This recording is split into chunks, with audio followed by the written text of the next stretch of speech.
Johnson heads to the pocket. Layup. Johnson, good.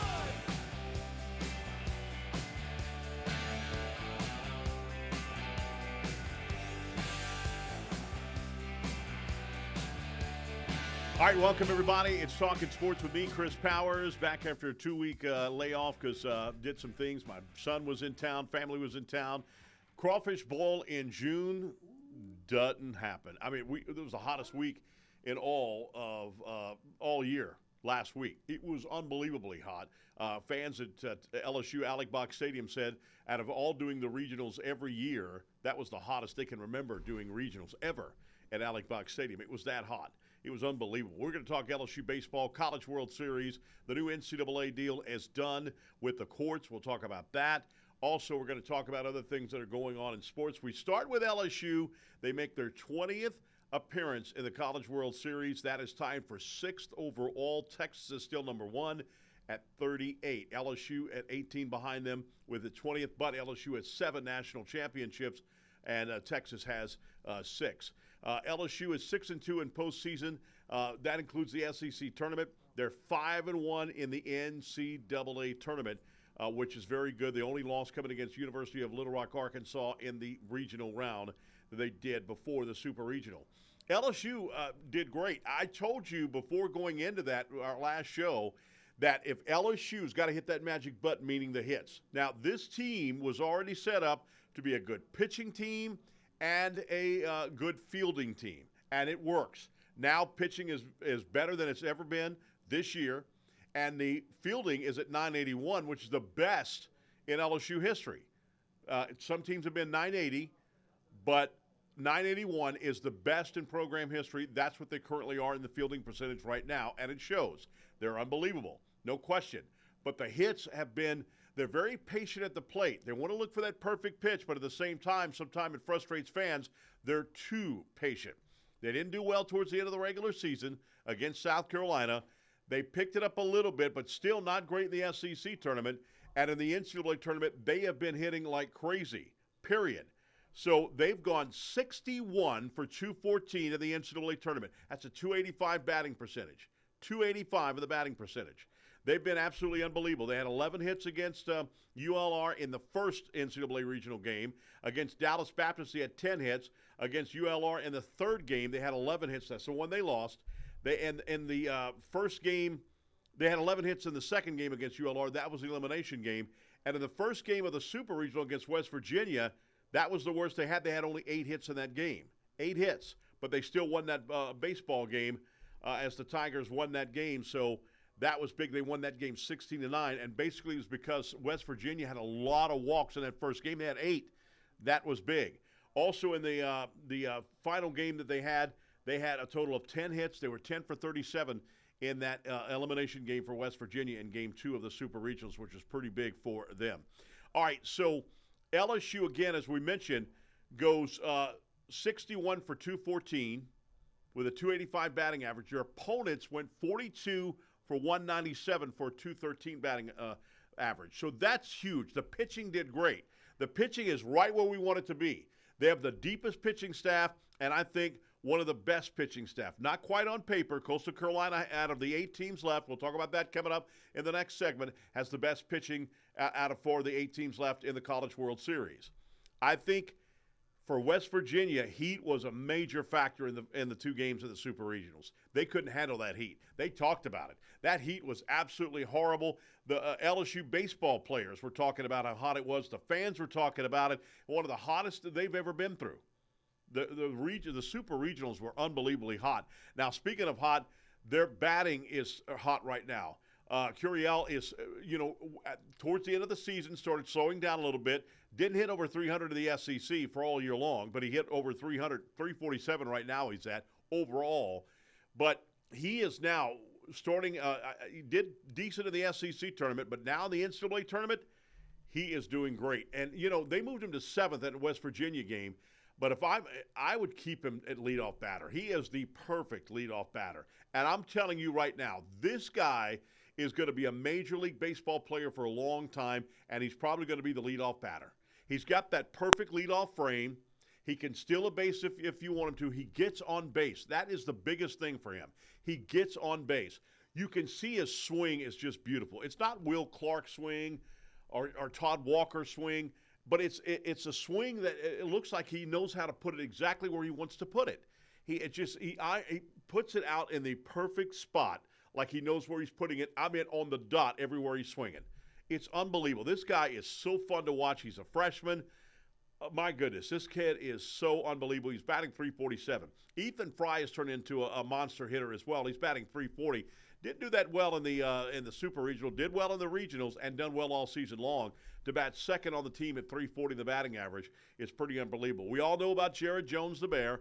We all know that he struggled towards the end of the season in the SEC tournament, what have you. Went a long time without hitting, and he gets a couple of base hits, but hitting a home run has been hard for him since the regular season ended. Then in the regional, he hits a monster home run, and that got him out of his slump, and he's been hitting anywhere from second to fifth to sixth and what have you. They're moving all around trying to get him comfortable, but he bats .328. Jake Brown, the right fielder, is doing unbelievable, man. That guy's .315.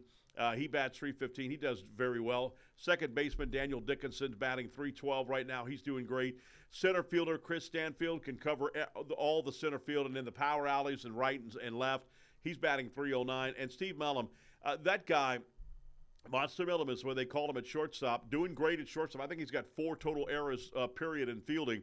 He bats .290, but now he's on fire. He had a great West Virginia series, so he is doing really well. Right now, this LSU baseball team is playing. If they play like they did in the Super Regional and the Regional, really, again, only one game. They did not get double digits in hits, but this team's going to be hard to beat in the College World Series. And I think right now, Jonathan, LSU really looks good. Batting, everything right now looking great with the fielding, also the pitching. Right now, LSU looks very good as one of the top teams in the College World Series. Yeah, they did a really great job, Chris. Of course, they've done much better at home than on the road this entire season, and certainly played that way for the regional and the super. Talking about that weather for the super regional, yeah, it certainly was hot. You have to give credit to the strength and conditioning coach for LSU because it certainly made a difference. And the starting pitching went 7 innings, but they gave up some runs. And without the run support, it would have been a lot more of a nail biter out in Baton Rouge. But you talked about Coach Jay Johnson, and we said on this show before, I believe he's the best coach in college baseball, and he continues to prove it. Not afraid to tinker with the lineup. And just look at the relationships on this team. I mean, after the game, spent so much time not only hugging the players, but hugging their parents. Truly a baseball family. Everybody's pulling for everybody. Look no further than Josh Pearson starts game 1 of the Super, hits a grand slam. Then, of course, Jake Brown starts game 2. And Tiger fans give Josh Pearson a standing ovation, as they should have in his last at-bat at Alex Park Stadium. So unselfish. Bear Jones, the leadership this guy has shown this year has truly been remarkable. Even when he went through slumps, you see him talking to his bat. You see he's a really intense guy. But, hey, in his press conferences, he always says the right things. He's a team-first guy. And I think the whole group of LSU baseball players has been the same way. Leading off of the leaders, and Kate Anderson and Anthony Niansen coming out the starters, starting pitching. And guys that compete like that each and every time out, both these guys were unsatisfied with their outings and their super regional performances. So that's going to bode well for the Tigers. When they get on the mound next time in Omaha, they're going to have something to prove. They weren't satisfied with their last outing. So it's all clicking right now for LSU. You mentioned the monster and Stephen Milam, a guy that had struggled at the plate pretty much all season, but was absolutely the best defensive shortstop in college baseball. Finally turns it on, takes pressure off those middle lineup guys, and he had to bat third in that second game of the Super Regional. That's how hot he got real quick. Tons of RBIs, and, of course, you sprinkle in those pinch hitters. Very talented lineup. We talked about it all year. 1 to 9, all can get it done, and really the 2 deep for LSU. Truly have a lot of MLB talent on this team, and looking forward to watching them in Omaha. You know Rocco's is fired up, Chris. That Jello shot guy was like, hey, somebody better play neck. Go Tigers. Right, exactly. I saw that. That was pretty awesome to do that. Yeah, they're 8-8 on the road in SEC play, period, overall, too. They're 8-8. But they're 5-1 in neutral site games, and they're 1-1 in the SEC, meaning that they play 1-1 in the SEC tournament. So neutral site games, who knows? Going to Omaha, that's a neutral site match. Hopefully they'll play well. They've only got 2 SEC teams left. We'll talk about that coming up here as we're going to break down the games, and the College World Series. But how about LSU going? It got a little doubtful, at first towards the end of the year. I mean, I said you better hit the magic button that LSU does, and they did.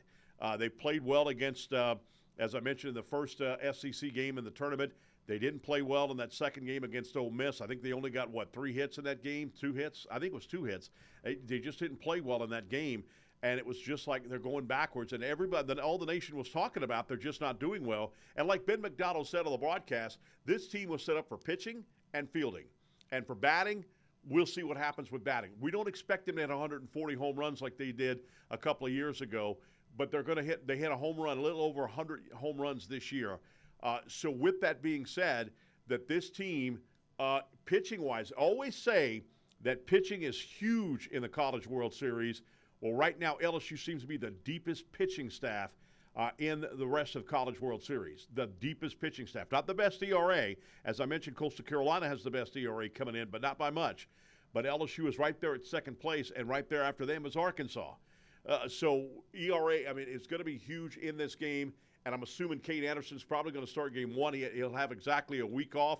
He pitched on Saturday, so he'll probably pitch this Saturday, and it's Arkansas. If it might be somebody else, if we're playing like Murray State or something like that, I would say LSU might go with somebody else. I might say they might go with, with Evans maybe, start it off. But with it being Arkansas, it's important to win that first game.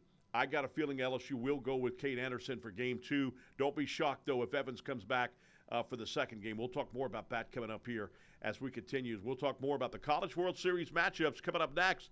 Omaha, baby, here we go. Cannot wait. Starts on Friday. We'll talk about that, look at the matchups and everything else, give you the odds and a whole lot more when we come back as we're talking sports with me, Chris Powers, Jonathan in the house, Marty's in the house, Alan's in the house, Debbie's in the house. We're all here having a fun time. Back in a moment right here on Pelican Sports TV.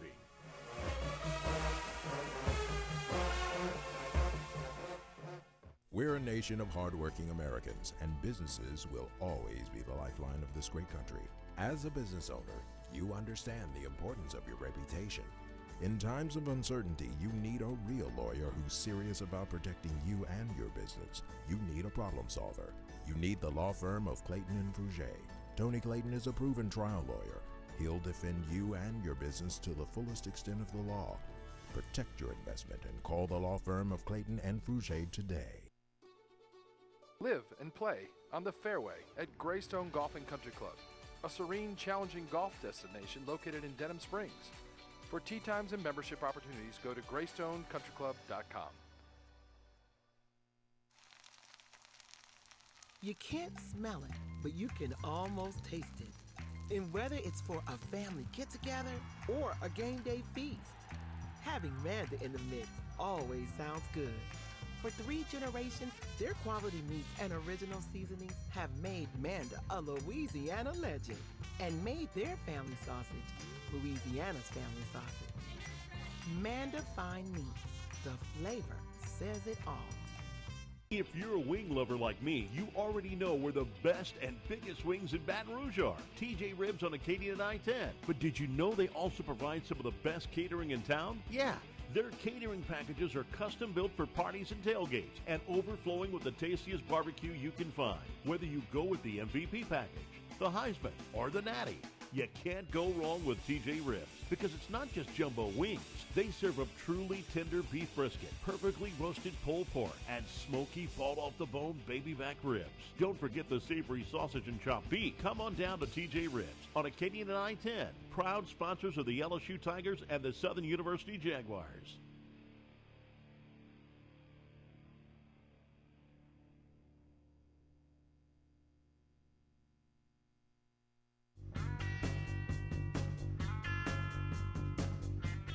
College World Series is set in Omaha, Nebraska, and you can tell TV makes a big difference with that. It used to be that the games would start on Saturday, but now they're starting on Friday. It'd be Saturday and Sunday for 1 and 2. Now it's Friday and Saturday, game 1 and and day 2.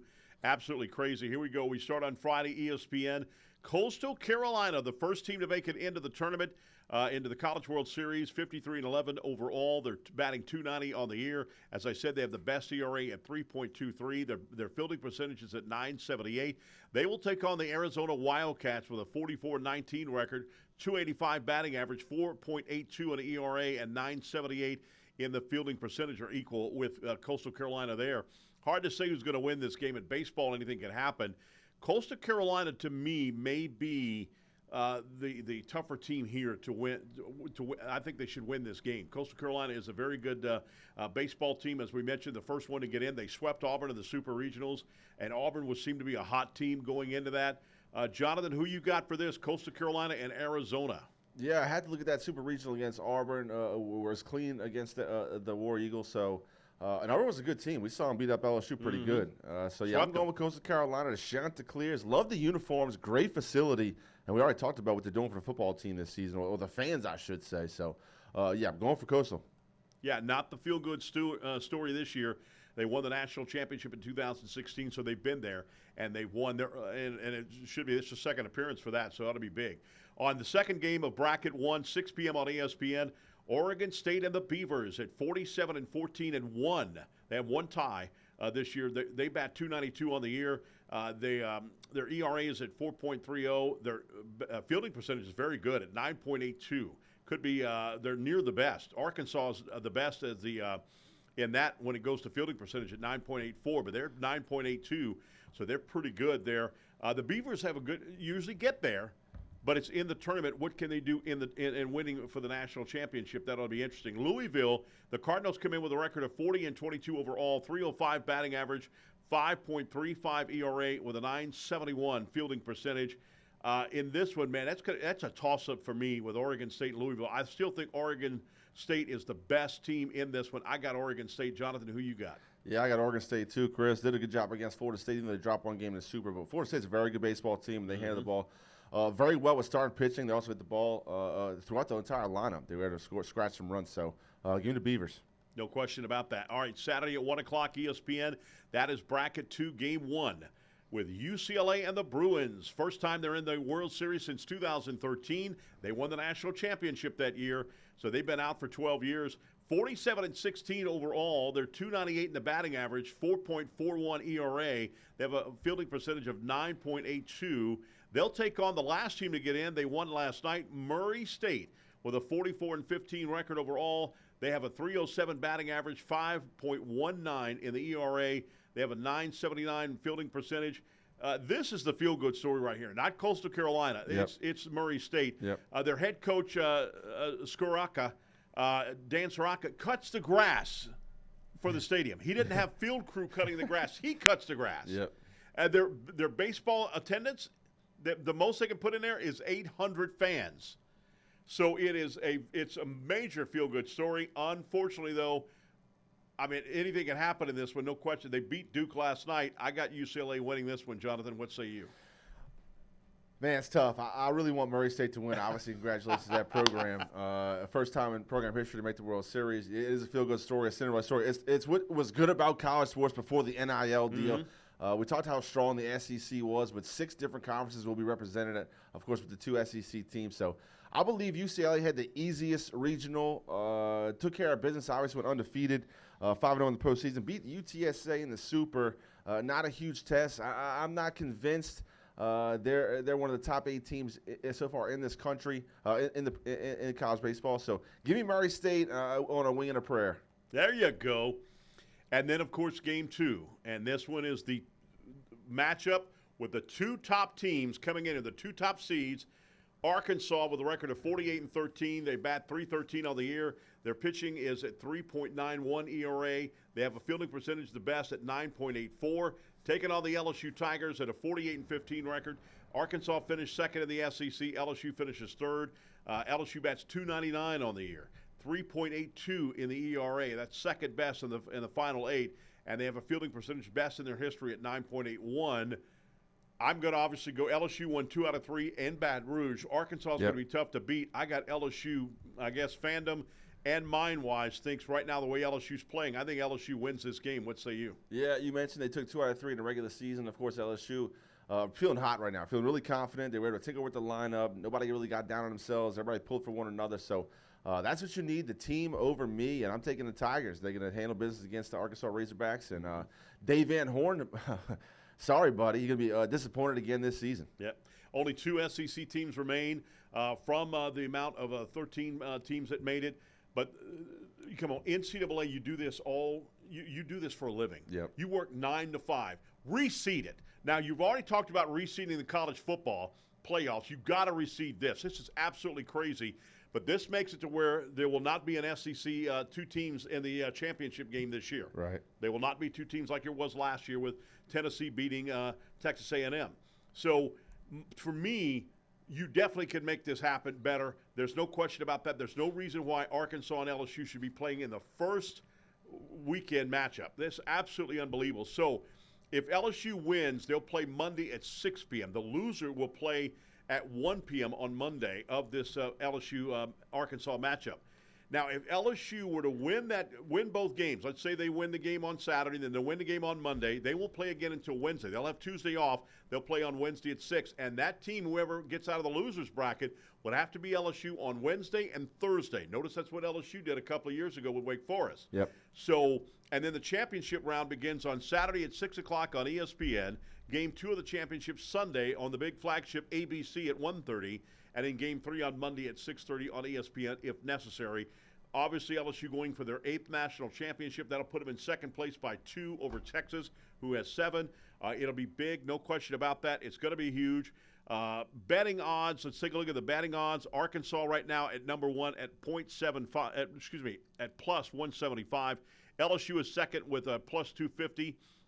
Coastal Carolina comes in third, but a distant third at plus 625, followed by Oregon State, UCLA, Arizona, Louisville, Duke, and your Murray State at number 8. But, of course, that's a feel-good story at plus 75. Nobody had Coastal Carolina winning in 16, and they did it. They came into LSU and upset the Tigers, and they went on to the World Series and won it in 2016 in a magical year. No question about that. But with that, get this, Jonathan. How crazy is this? For the first time since 1957, all 8 teams in the College World Series were not in last year's College World Series. Huh. Since 1957. Wow. Isn't that crazy? Yep. Absolutely crazy. There'll be no repeat champion again. The last time South Carolina did it, 2010, 2011. That's pretty awesome. Jay Johnson now has been in the 4 College World Series in 10 seasons. In 16 and 21, he was at Arizona, and then in 23 and 25 with LSU. So that's pretty impressive. I like that. Ought to be a good College World Series, Jonathan. And like you said, Rocco's, I know, is going to be excited, but all of Omaha's excited. I mean, I've had several people tell me that, and this was all the years that Skip Bertman and them were there, even residents of Omaha, Nebraska, have LSU flags in their flagpole where their American flag would go, or the Nebraska Cornhusker, because they love when LSU comes to town. They absolutely take over Omaha. Yep. So I think it's going to be a great College World Series. What say you? Yeah, lots of flavor. Obviously, a bunch of different conferences are represented. LSU's in the World Series, so going to be a lot of eyes. And, yeah, absolutely, Omaha. The entire community loves when LSU is playing because, the livers are on max, and they've been well-trained throughout the year. Early games, late games, 1:17 in the night, doesn't matter. After the games, if you're open, we'll go to the bar. So very much looking forward to it. It's going to be a lot of good baseball. LSU, of course, playing good baseball right now with pitching and hitting. Had a phenomenal infield the entire season. Statistically, one of the best infields in college baseball. Very talented in the outfield. Can have a good bullpen showing. They have 3 guys that come out of the bullpen throwing over 100. True freshman play for LSU, which you don't see a lot of in college baseball, especially in the SEC. So, yeah, a lot of good things working for them right now. Of course, they had that camaraderie. You really can't put a price on. So, very much looking forward to it. Happy LSU made it. Happy for Jay Johnson. You never know. It could be LSU and Arizona in the final. Coach Jay Johnson's last stop, of course, was at Arizona before coming to LSU. So, you never know what could happen, but good luck to all the teams, and very thankful to get to watch some more LSU baseball. No question about that. And like I said, TV dictates it. They say they care about the athlete. They care about the athlete. But, again, Murray State just wins last night. They've got less than a week now to get prepared. And that's all fine for the players, you know, the infield players to play and what have you. But for the catcher, you get beat up the most in any of the baseball is the catcher, because you have to bend over, obviously on your knees the whole time, and then obviously you're getting foul ball after foul ball hit off of you sometimes. But not only that as well, but you have the pitching. Your pitching has to be right there. It's just good deal that Anderson has exactly a week off from Saturday to Saturday. So I'm assuming you think the same thing because it's Arkansas, which is the higher seed, which is the second seed. I'm assuming that you think Cade Anderson will get the start at the first game, right? You know, I'm not 100% convinced of Cade Anderson getting the game one start. Anthony Ianson has come on so strong towards the end of the season. No Coach Jay question. Johnson is absolutely in love with how he works on the mound. Super competitive, in great conditioning. And that curveball, oh my gosh, does it travel? Has more RPMs or rotations than Major League curveball. So deadly stuff. The guy competes, ultra competitor, in great shape, and he's got the right attitude to go out there and take a game. So I would not be shocked to straw out Anthony Ianson in game one, but you can't go wrong either one. It's 1A or 1B. Both these guys, I believe they're the top two tandem in college baseball. It's hard to argue that at this point. Would not be shocked to see Ianson get the ball game one. Yeah, I mean, now it'd be a 6-day rest, but he could still do it because he pitched on Sunday, came in relief on Sunday. Against Arkansas in that game one where LSU did win that game, Cade Anderson pitched in 5 2/3 of an inning, gave up 7 hits, 3 runs, all 3 earned. He had 1 walk and 10 strikeouts, but he did not get the win. The win went to Cohen, who came in relief. That was his 3rd win of the season. He went 3-2 at that time. Zach Cohen came in, Shores came in, and Cohen came in last. Cohen pitched 3 innings of baseball, so he gets to win. But Cade Anderson didn't look bad in that. He just gave up 7 hits and 3 runs. So I agree with you. I think that, but also, too, not only with that with LSU, but Casey Evans. I mean, have you ever seen that at LSU? That dominant. What did he had? 9 strikeouts in a row, 8 strikeouts in a row? 9 in a row, yeah. I mean, that is absolutely unbelievable. I've never seen that dominance on a pitching mound. We've had great pitching at LSU. So Evans is getting better and better. That freshman is getting better and better and better as time goes on. You got 3 really good pitchers right now. Yeah. Yeah, and not to mention the relievers. And I mentioned a little bit earlier that they have 3 guys that come out the bullpen and throw over 100 miles an hour. Yeah. LSU dominated with pitchers throwing over 100 miles an hour. Right. And just to digress for a second, how lucky are we as LSU sports people, fans, to get to listen to Ben McDonald commentate your super regional. Right. Understands the culture. Obviously, he's been here, been in the purple and gold, worn that jersey for Skip Bourbon, so he understands all the history, all the pageantry. Did a great job. And, how privileged do you get to be to have a former alumni get to announce your games on the biggest scale? And he did a great job for LSU. He talked about the revolutions on a curveball for Ianson, the heat, the exhaustion that plays into it for LSU. Yeah. You mentioned the catches. Luis Hernandez, to go out there and catch in what felt like over 100 degrees early in June in South Louisiana for a Super Regional. Catch the whole game. You have the true freshman, Cade Aaron B, to come in and spell him, get a pitch at bat, but got to tip your hat to Luis Hernandez. Not only did he do a good job at the plate. Batter and catcher in the whole nation. Yeah, I believe so. I mean, he's got a hell of a bat, man. That guy is getting on base, and I love that guy to death. And then what about that steal? And that walk from second to third with nobody covering. How smart of a guy is he? Totally heads up. And you got to be smart to be the catcher. You're in charge of the whole field. I mean, you're in charge of the plays, the pitch calls. So, you can tell he's absolutely head in the game. Stealing 90 feet. Great job. Enjoy Ianson and Anderson while you can, because I think both of them are gone. Ianson is a junior. And Anderson, how crazy is that? I hate the way this rule changed.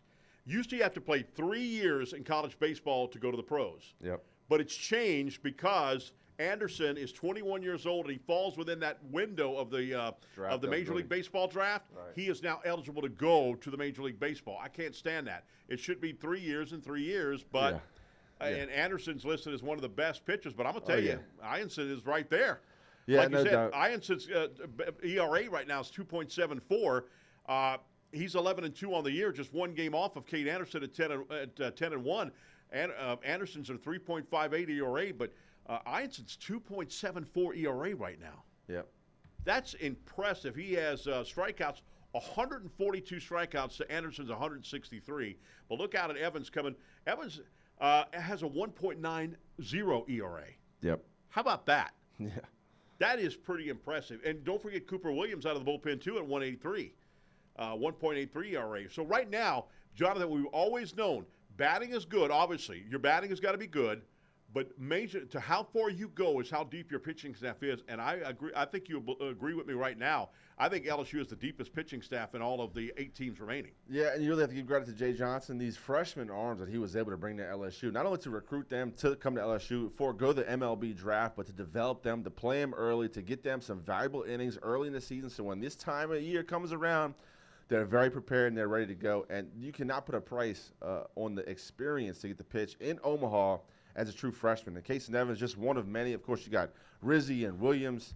It's been really fun to watch, and you got to give credit for Coach Jay Johnson and Nate Yeske for developing these young guys. And look, a lot of these guys had midweek starts, and that's where you develop the foundation for the years to come. And it's looking bright for LSU pitching moving forward.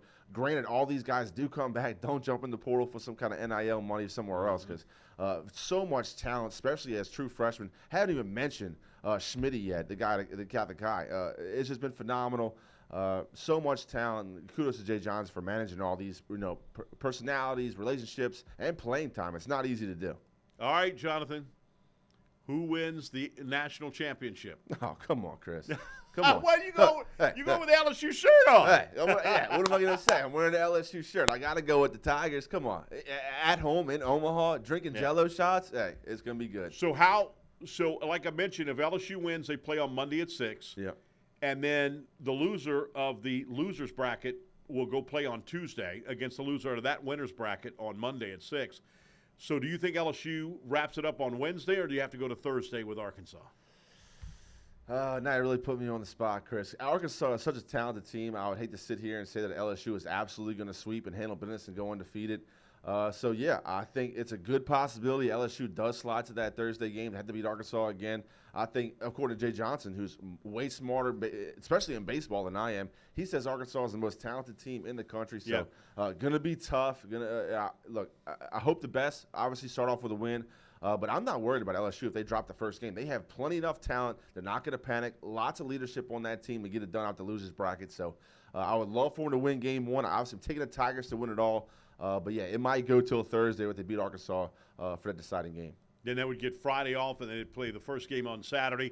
If they would win on that Wednesday, they get 2 games off, 2 days off, and then wait and be big-time fresh for Saturday's national championship game. But we're going ahead of it, no question. Ought to be fun. I'll be watching a lot. I have a bunch of friends of mine. We have a birthday weekend because we have a lot of birthdays together. And sure enough, they named LSU at 6 p.m. on Saturday. It's when we're going out to eat and all that stuff. So we'll be at Walk-Ons in Hammond, Louisiana. I told the gang I'll be there at 6. You guys could be there at 7 if you want. I'll be there at 6 watching the LSU game with a couple of cold ones. And then after that, we'll go wherever we want to go. But I want to watch that LSU baseball game throughout. I think it's going to be fun. I think Arkansas-LSU is going to be a great way. And they had to put that one at prime time. Yep. They had to put that one. They didn't want to put it on Friday night. They wanted to put it on Saturday night prime time for everybody, all eyes to be on that. It would be huge, no question about that. Well, how will the new NCAA agreement, the revenue sharing, will affect baseball? Will it affect baseball? It will, and in a way it helps, in a way it don't. We'll tell you more about that when we come back as we continue to talk sports with me, Chris Powers. Jonathan Marnie's in the house back after this timeout on Pelican Sports TV.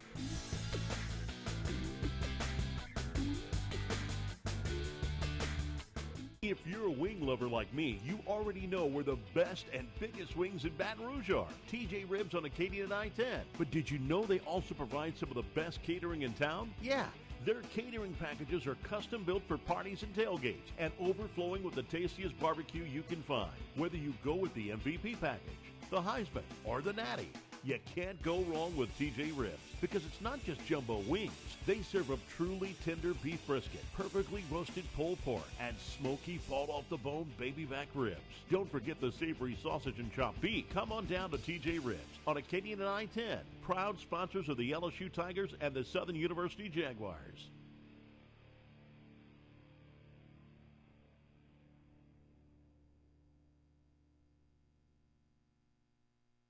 We're a nation of hardworking Americans, and businesses will always be the lifeline of this great country. As a business owner, you understand the importance of your reputation. In times of uncertainty, you need a real lawyer who's serious about protecting you and your business. You need a problem solver. You need the law firm of Clayton and Fouger. Tony Clayton is a proven trial lawyer. He'll defend you and your business to the fullest extent of the law. Protect your investment and call the law firm of Clayton and Fouger today. You can't smell it, but you can almost taste it. And whether it's for a family get-together or a game day feast, having Manda in the mix always sounds good. For 3 generations, their quality meats and original seasonings have made Manda a Louisiana legend and made their family sausage Louisiana's family sausage. Manda Fine Meats. The flavor says it all.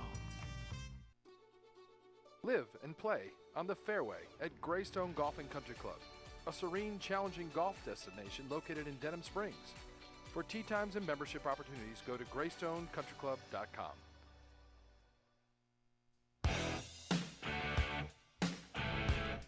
All right, welcome back, everybody. It's Talking Sports with me, Chris Powers. A new NCAA agreement has been set by the judge, finally signed by the judge. It took forever. The judge had to sit there and agree to it. He's finally looked at it. Finally, after looking over everything, the collective bargaining agreement has happened for them. Goes into effect July the 1st, okay? And this will allow colleges to play athletes now. So colleges will play athletes. No more boosters. If the boosters pay, the NCAA has power now to give penalties to those schools. So they're going to have to be very careful on this. That provides also $2.8 billion if you played, for the athletes, if you played between the years of 2016 to 2024. So that's $2.8 billion has to be shared equally through all the athletes that have played in the college sports between the years of 2016 and 2024. Revenue sharing per sport, for all sports is $20.5 million. 75% of that goes to football. That's about $15 million salary cap, $15 million. 15% goes to men's basketball. That's at $3 million, capped at $3 million.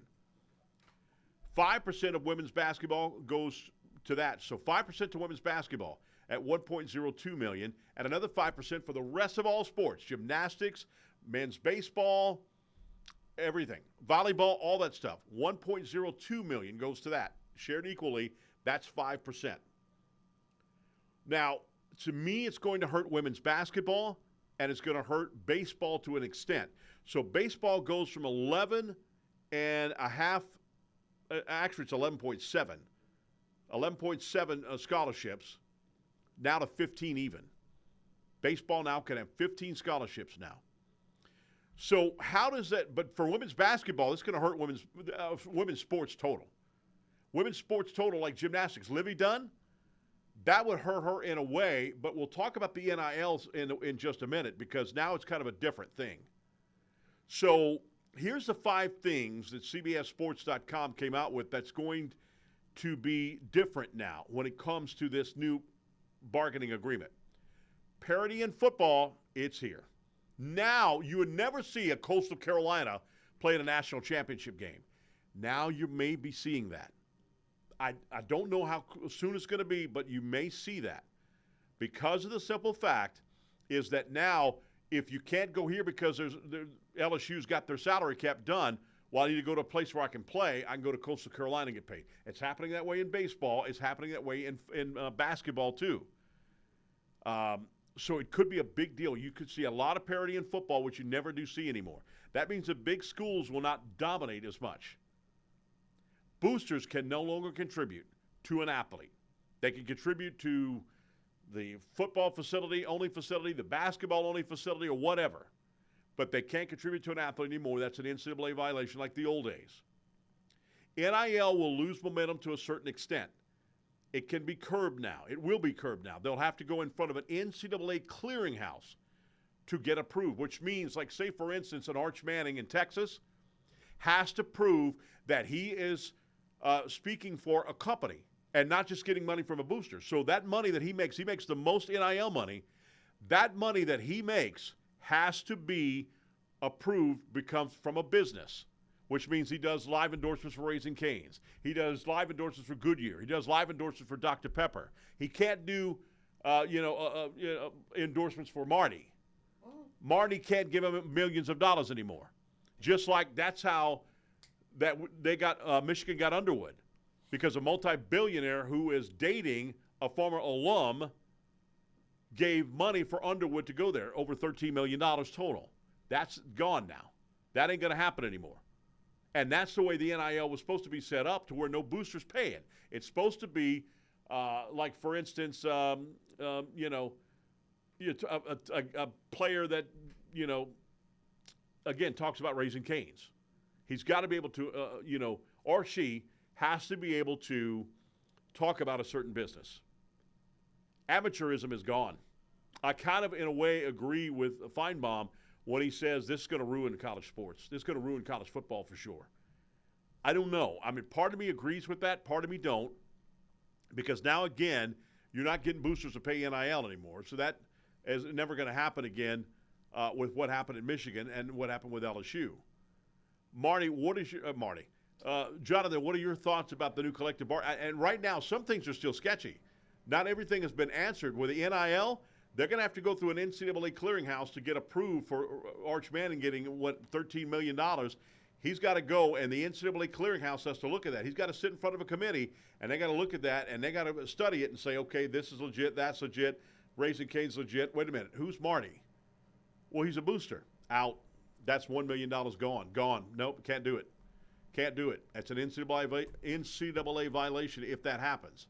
So right now, Jonathan, what are your thoughts on the NCAA agreement right now? Yeah, well, I appreciate them trying to put some type of restraints on this NIL, Wild Wild West, pay-for-play, mercenary-style college sports scene that has emerged in the last 3 or 4 years. Unfortunately, I think with all these new rules and regulations and possible violations, that's only going to force more under-the-table deals, which 100% is going to be brown bags of cash that just happen to be won in underground car games, or somebody gave their mom a car because they were feeling generous and they're philanthropists. So here's a new Dodge Charger. So there's going to be under-the-table deals. And what do you do with these athletes that are already making $15 million in NIL money when this deal looks like the bargain it goes into effect? The kids aren't giving that money back. That money's already been spent. It's already been given. So it will be interesting to see, who is going to find the best loopholes. There's a reason that everybody that was a 5-star blue chip from the South got a brand new Camaro to go to Alabama for the 7-year stretch that they were running that scam. It's going to happen, no doubt. There will be more parity, I believe, especially in football. Like you said, you wouldn't see a Coastal Carolina be able to compete with a team in the SEC, and I believe you still won't. Things won't change that much, but there will be parity amongst those schemes or tiers of conferences. I think the SEC will still reign supreme. They just bring in the most bucks, so it just makes sense that they had the most bucks to give away. I do like how they're making some move to get a handle on this, because obviously the transfer portal has determined it's something completely that it wasn't set out to be, meant to be. It's evolved to the free agent market of you now tampering with players, giving high school players tens of thousands of dollars every month to stay committed to your football program. It has become truly absurd. They needed to do something to try to get a rein on it, and I appreciate the effort the NCAA is making. No question, and I also think that they need to hit the transfer portal again. One-time transfer, that's it. And maybe even almost like you said, I think you said that 2 weeks ago, you got to sit out. If you transfer, you got to sit out. That's what you do. Yep. And because I think it's getting ridiculous. And what scares me, and what I agree with Paul Feinbaum on, the amateurism is gone. So what gets me, though, is that we see it in pro sports. In football, basketball is the worst. More than baseball, more than football. Basketball is the worst. We know there's players that don't play half the season. They sit on the bench, they still get paid the same amount of money. You see in college football where players are transferring right when the playoffs happen, they're gone because they're not been starting, and they're going out because the signing of the transfer portal begins when they're in the playoffs. It's ridiculous, and basketball is the same way. They've talked about that, where the transfer portal begins and they're in the Sweet 16. I mean, that has to be changed. That has to be fixed, because right now you're going to start seeing more and more of these acting like, oh, I'm not playing, I got a bad ankle, I'm not going to play. Where before, amateurism, I'm doing everything to play in this game. Older coaches, I think, are going to retire. You're going to see in about 5-10 years, you're going to see nothing but young coaches, because they can maybe handle it to where these older coaches like Kelly and Nick Saban, nah, I'm not doing that. That's just crazy, man. I didn't sign up for this. I didn't sign up for that. Kirby Smart, you were telling me today how much of these high school players are getting paid per month to play, and that's not even, I mean, will that affect this new collective bargaining agreement? Will that affect that? What you were telling me about what Kirby Smart said about a high school athlete in Georgia? Yeah, so there's programs right now paying high school athletes $20,000 a month to stay committed to their university, which is crazy. I mean, you talk about half the country makes 50 grand or less in a year, but you're giving these high school 17, 18-year-old kids to stay committed verbally to your program. That's just insane. That is. It's absolutely crazy. Like we mentioned, a lot of people are saying the same thing, that those teams that dominate, Alabama's, Georgia's, notice they too have not won in a long time the national championship. So I think you're going to start seeing that a lot more now. No question about that. And so we'll see what happens with this. How's it going to affect as time goes on? And by the way, the revenue sharing is going to come from conferences with TV contracts and what have you. That money will go to that. LSU necessarily won't have to come up with the $20 million, $20.5 million to pay all their sports. It'll be coming from TV contracts from the SEC and what have you, and that's easy. That's how they make more than that per season. So that's where that money's coming. And with that, that helps in a way, Jonathan, because of the fact that I said that if LSU has to start paying out of their own pocket that they have to get from revenues from football games and what have you, then you're not going to see those Taj Mahals for football-only facilities. Right. Obviously, right now they're redoing the Pete Maravich Assembly Center, doing a little touch-up work to it. But now there's talk that happened during the SEC spring meetings over in Destin that there's the possibility. They're thinking that possibly they may tear down the PMAC. I don't know. Yep. And the new arena is going to be built where the golf course is, right on Gourier, which is right across from Alec Box Stadium, the current Alec Box Stadium. That's where the new indoor facility is going to go with that. And so I don't know. We'll have to see with that. And by the way, too, before I'm thinking of that Alec Box Stadium, and before I forget, Jonathan, here's something smart. You and I don't work for NCAA, do we? No. We don't work 9 to 5 NCAA. No. Why do you schedule a game in Baton Rouge, Louisiana in the daytime? When there's no rain anywhere, that's the second time this season, second time in the regionals, one time in the regional, one time in the spring, in the super regional, where the game's scheduled in the daytime, there's no rain because there's lightning a mile in Port Allen maybe, and we can't do the game. LSU fans were aggravated. So stop scheduling the games during the daytime at Alec Box Stadium. It's been that way for years. I remember having to stand in line to get ready for your next tickets, and then we had a tornado in the area, and me and my dad, my brother, were standing in line waiting to get for the next regional to see if LSU beat USC in the regional in game 1. And we'll play game 2, so I'm in line to buy tickets for the next game. That doesn't have to happen now. That don't happen. You buy books now for the whole tournament. But anyway, it's happened that way for years. It rains this time of year during the daytime. How often does it rain at nighttime? Right. Have the games all at night, period. You agree?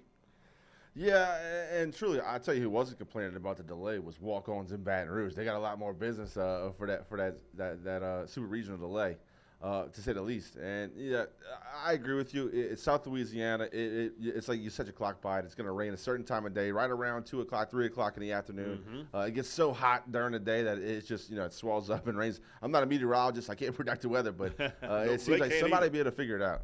They can't either. Right. They can't predict the rain either. Right. In Russia, you're held accountable if you're a meteorologist and you predict the weather wrong. How about that? But, I mean, Jay Grimes is the best in the business. I know Jay personally. He was a state climatologist. He's back to being a state climatologist. And this guy can't predict when it's exactly going to rain. He knows it gets humid. And this last week that we had last week, that's one of the hottest weeks. My son came in town. He goes, "Oh, my God, Dad, it's hot." Yep. Just this week was hot. It was unbelievable. The regionals went that bad, but the super regionals was hot, and I really think that affected West Virginia. How about this, Jonathan? No West Virginia pitcher pitched over 4 innings. Yeah. That shows you how hot it was. No, that guy with the Fu Manchu was sweating out there. He was struggling. It was so hot. Unbelievable. All right, we got some more sports to talk about when we come back. Talking sports with me, Chris Powers, Jonathan in the house, Marty's in the house. Back in a moment right here on Pelican Sports TV.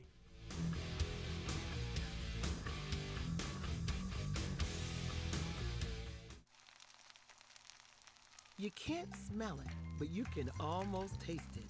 And whether it's for a family get-together or a game day feast, having Manda in the mix always sounds good. For 3 generations, their quality meats and original seasonings have made Manda a Louisiana legend and made their family sausage Louisiana's family sausage. Manda Fine Meats, the flavor says it all. We're a nation of hardworking Americans, and businesses will always be the lifeline of this great country. As a business owner, you understand the importance of your reputation. In times of uncertainty, you need a real lawyer who's serious about protecting you and your business. You need a problem solver. You need the law firm of Clayton and Fouger. Tony Clayton is a proven trial lawyer. He'll defend you and your business to the fullest extent of the law. Protect your investment and call the law firm of Clayton and Fouger today. Live and play on the fairway at Greystone Golf and Country Club, a serene, challenging golf destination located in Denham Springs. For tee times and membership opportunities, go to GreystoneCountryClub.com. If you're a wing lover like me, you already know where the best and biggest wings in Baton Rouge are. TJ Ribs on Acadian and I-10. But did you know they also provide some of the best catering in town? Yeah. Their catering packages are custom built for parties and tailgates and overflowing with the tastiest barbecue you can find. Whether you go with the MVP package, the Heisman, or the Natty, you can't go wrong with TJ Ribs because it's not just jumbo wings. They serve up truly tender beef brisket, perfectly roasted pulled pork, and smoky fall-off-the-bone baby back ribs. Don't forget the savory sausage and chopped beef. Come on down to TJ Ribs on Acadian and I-10, proud sponsors of the LSU Tigers and the Southern University Jaguars.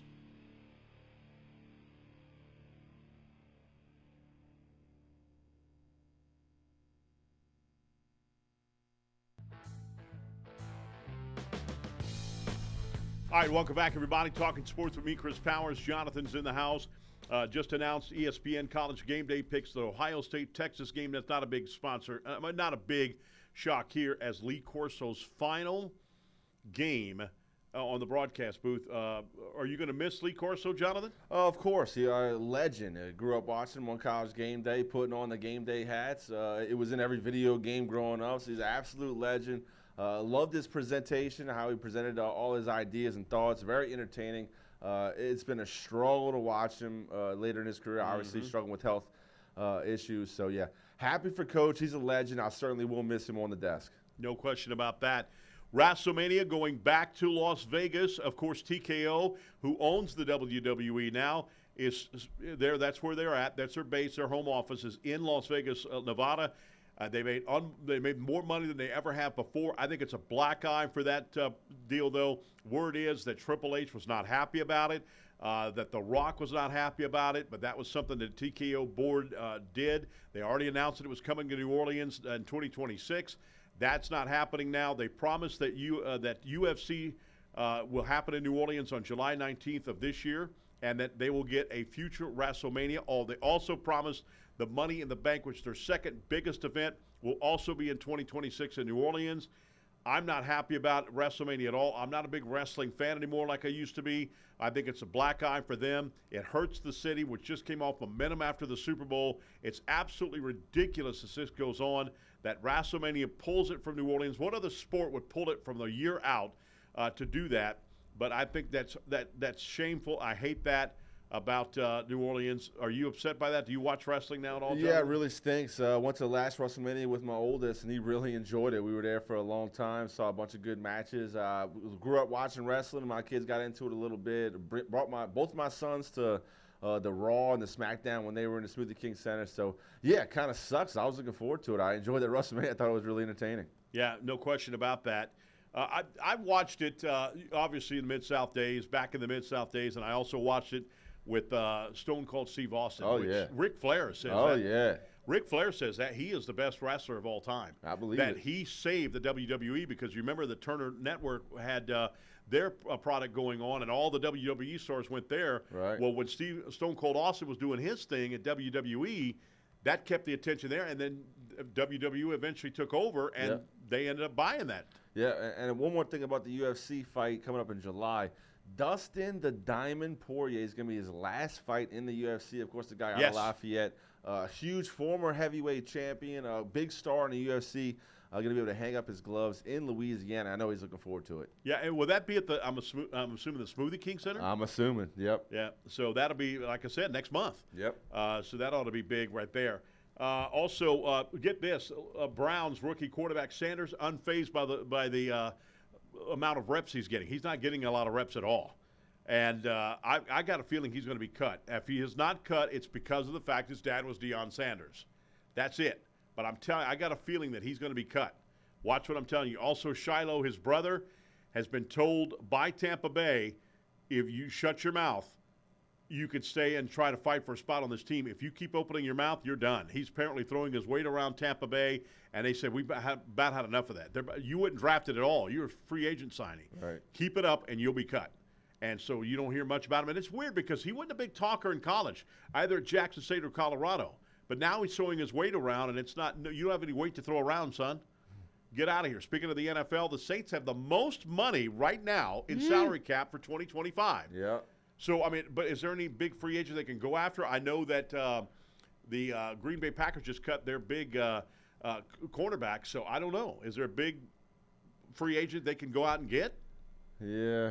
I don't know. You talk about Jai Alexander, and, yeah, he does have a lot of good football left in front of him, but I think you stockpile that money, hope to get a better draft pick next year and move on. Shuck is a fan favorite to get the nod, but rather they saying looks pretty good right now at in the Saints OTAs. However, I agree with Bobby Hebert from WWL and former Saints quarterback that if Shuck and Rattler are neck and neck, it's Shuck, right? Yeah, in my opinion, absolutely. You spent a second-round pick on him, yeah. How about Derek Carr? People talk about Derek Carr. They're happy he's gone, but, he is unbelievable character. How about turning down $30 million to retire? Yeah. He could have stayed another year. Yeah. And rode through that. Never played, not a down. Jonathan, would you turn down $30 million? If I had the complex that everyone had to like me and giving back $34 million is the only way to get an entire city and fan base to like me after it was really 2 bad years of production, I might do it. There you go. By the way, also number 4 now, his number goes to Kool-Aid McKinstry, cornerback. So he gets number 4. Rocco's, as we mentioned earlier, teaming up for the Jell-O shots. It should be an LSU record. LSU had 68,888, I believe. Yeah. So now, could LSU break that record now? Yeah. Rocco's going crazy. That's why Marty bought stock in Rocco's 2 years ago. Yeah, yeah. Chris, was the question, will they break the record, 68,888? Man, it's going to be unbelievable. I don't think they can, Chris. That's going to be real tough. Gordon McKernan, he better go up there and buy a whole bunch of Jell-O shots. Yeah, I'm not a big Jell-O shot guy, but I guess if I'm getting on I don't want Arkansas to beat us, so I guess I would have to buy a couple of Jell-O shots myself. Pelicans general manager Bryson Graham was going to stay. Gail Benson said she wanted him to stay. Yep. Also, everybody said he wanted to stay, but now he's gone to Atlanta Hawks. So yep. he is going, and I hate that because word is around the NBA he's a very good general manager. Simone Biles and Riley Gaines, a little neck-and-neck feud here going on. Riley Gaines obviously is the big one that says there should be no men in women's sports. Yep. Simone Biles came out and said opposite. And she said Riley Gaines has a man's body and she should shut her mouth. Well, now fans are jumping on Simone Biles, who was a sweetheart in the Olympics. Now they're jumping on her big time. Why in the world would she come out with that? Yeah, and like 3 years ago, she said, good thing men don't compete in women because she lose the gold. So, very contradictory. She stepped in it there, Chris. Well, can't wait to talk next week. We'll talk more sports next week. It'll be round 2. We'll be getting ready for the championship round next week. So we'll talk more about that when we talk sports with me, Chris Powers, Jonathan, Marty in the house. Back next week right here on Pelican Sports TV.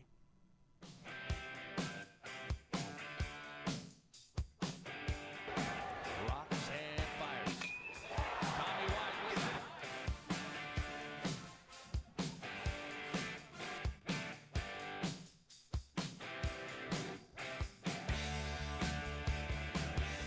Johnson hits the